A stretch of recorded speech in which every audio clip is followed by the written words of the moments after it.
I realised something recently. I've spent years buying art supplies for painting outside. Portable kits, tiny palettes, little sketchbooks, and I even built my own field easel box. And then I barely ever used it. Not because I didn't want to, but because I was embarrassed. Embarrassed to be seen, embarrassed to look silly, embarrassed to sit outside and openly create where other people could watch me doing it. And the strange thing is, I've now realised that I'm not the only adult that feels like this. Because so many of us want to reconnect with creativity, but the moment it becomes visible, the moment someone else might see us trying, something inside us just panics. So today, I decided to take all my fears outside with me and see what actually happens. So get cozy, grab a cuppa, and let's make something magical. So I was actually meant to go out and film this video yesterday, and guess what? I procrastinated and I did not do it. And then this morning I magically found admin jobs, house jobs, work-related jobs that all felt so important that they had to be done right there and then, instead of just packing my stuff and getting out and filming this video. Why? Because I'm really nervous. I'm really scared. Taking a little sketchbook out to a cafe or doing little mini watercolors when I'm on holiday all feel totally natural to me now. And I get for some people that doesn't feel natural yet, but it will, and it comes with practice and it comes with doing it. And for me, the big thing is doing acrylic painting outside. And I know some of you are still a little bit nervous about even sitting sketching outside, so I thought I should take myself out of my comfort zone and do some acrylic painting. But I still feel a bit silly, I still feel a bit embarrassed, I still feel a little bit anxious and nervous and scared, particularly doing it in public. Had I planned just to go to my local woodland and stand in a quiet spot and paint, I would be fine with that. But for the purpose of this video and the experiment, I have came to quite a busy local public park, and I'm gonna set up and paint here. And yeah, it's nerve-wracking. Not only do I have to paint in public, but I obviously have to set up all of my filming equipment as well. But that's not really the thing that's worrying me, because I've filmed in public before. It is the actual painting and what people are going to say and what people are going to think. And the hilarious thing is this. I spent hours, days, weeks actually, I think, researching how to build one of these, researching all the supplies that I needed, sourcing them to get the best quality at the cheapest price, sourcing everything that I needed to go inside it. And I did that about a year and a half ago. And do you know how often I've used this? I've used it twice, because the thought of actually painting outside is still really, really scary. But do you know what?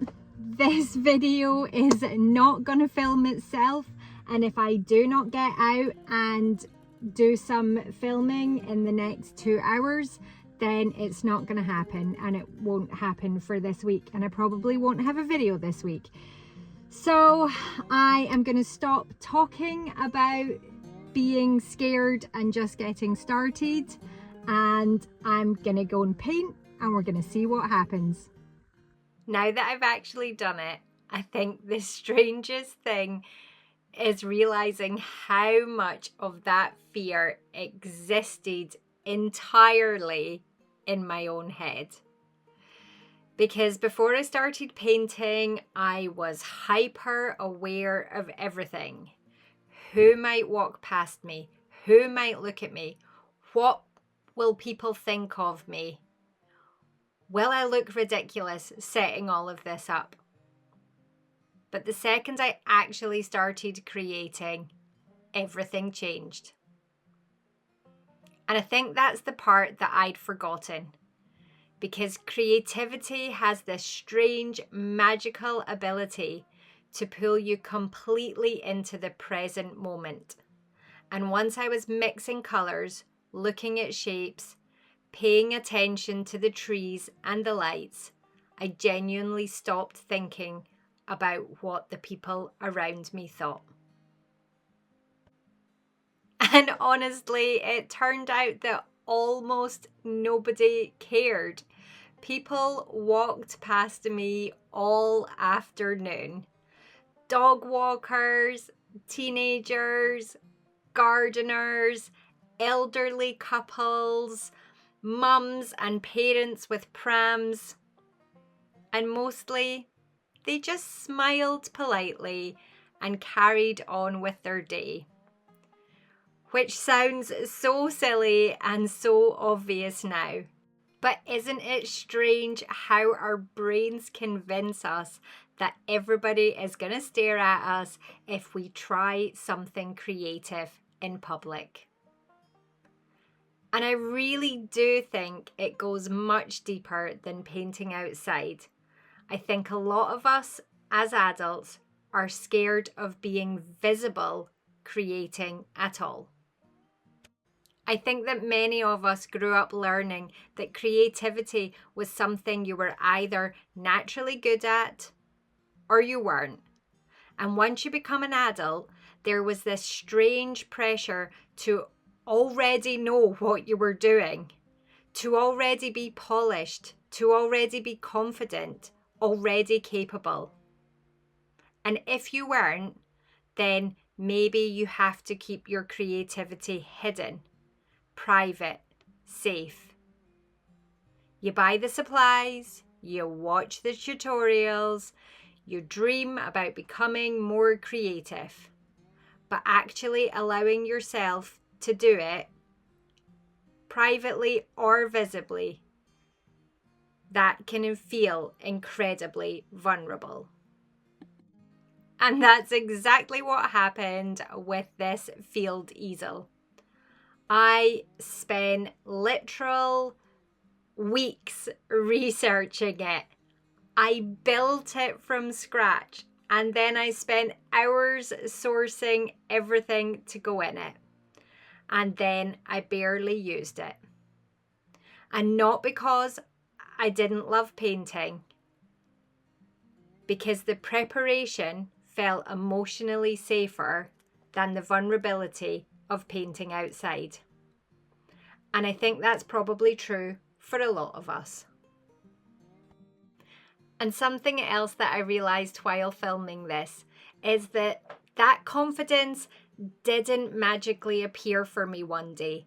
I actually built it slowly, tiny step by tiny step. Because years ago, even taking my tiny sketchbook to a cafe would have made me feel nervous. So if you're somebody watching this and thinking, well, that's easy for you to say because you're already confident, please believe me when I say this was built gradually, very gradually. I didn't suddenly jump from hiding my sketchbook at home to standing in a public park with an easel and acrylic paints. There were lots of tiny little stages in between. For me, it started with the safest possible thing, a tiny sketchbook and a mechanical pencil, nothing fancy. because that felt manageable. You don't even need setup time. You don't need lots of supplies. You can literally just sit quietly somewhere and doodle for 10 minutes. And honestly, that's probably where I'd recommend most people begin. Then eventually, bigger sketchbooks, a little bit of mixed media, maybe some coloured pencils or some pastels. Then later, a tiny little watercolour palette, little sketchy watercolour paintings, small, messy experiments. And honestly, that is still one of my favourite ways to work outside. Then eventually, portable painting kits, tiny travel setups, and little bits of painting while I was on holiday. And then slowly, without really noticing, your nervous system starts learning, oh, this is actually okay. Not because you suddenly stopped feeling awkward, but because your brain slowly realizes that nothing bad is happening. And eventually, that leads to things like standing in a public park with a field easel, trying something that would have absolutely terrified me years ago. And public places are still a little bit scary, but start small. Take yourself to a quiet corner. Don't immediately start in a big, busy city.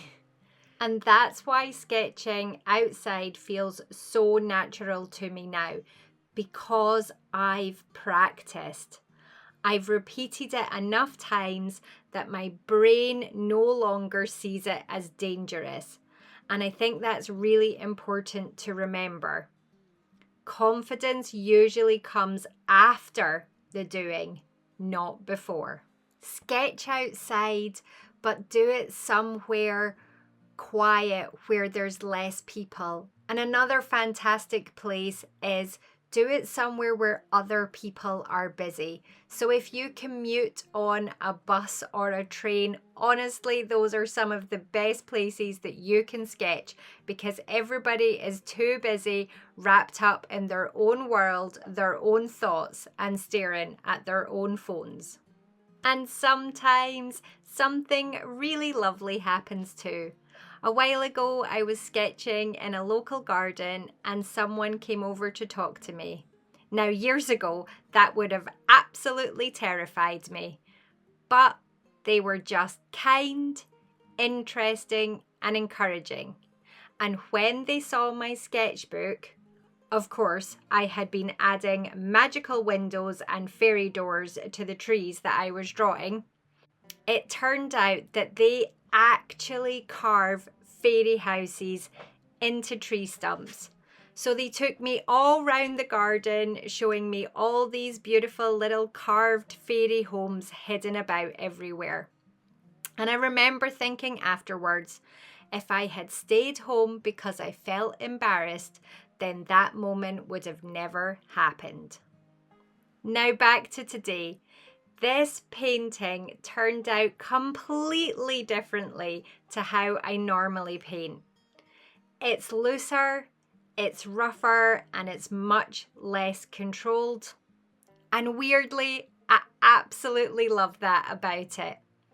Because I think painting outside forced me to let go a little bit. The easel moved and wobbled, the wind moved things about, and I couldn't obsess over all the tiny details. I just had to respond to what was in front of me, the changing light, the changing conditions. And I think sometimes creativity becomes more alive when we stop trying to control it quite so much. And maybe that's the bigger thing that I'm taking away from this experience. Creativity asks us to become visible again. Not perfect, visible.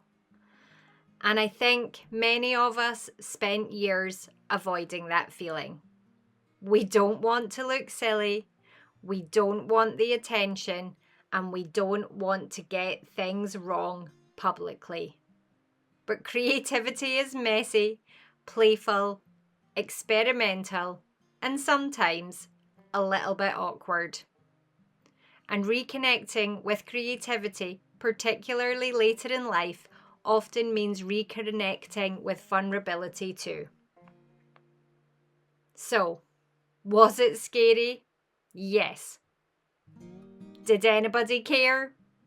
Not really. Did I survive? Yes, I did. And I think the saddest thing would have been spending another year looking at my beautiful field easel sitting in the corner, wanting to use it, but never letting myself begin. Because sometimes courage isn't loud.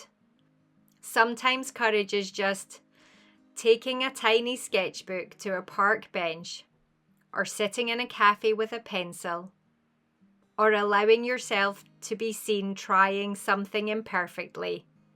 And maybe that's enough.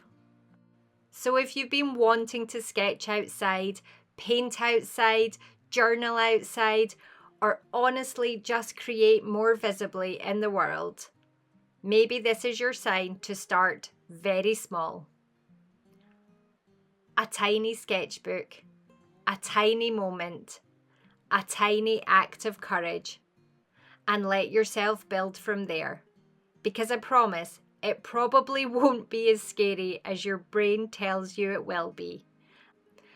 And who knows, you might even end up finding fairy houses along the way. So remember, just relax, play, create, and you will make something magical.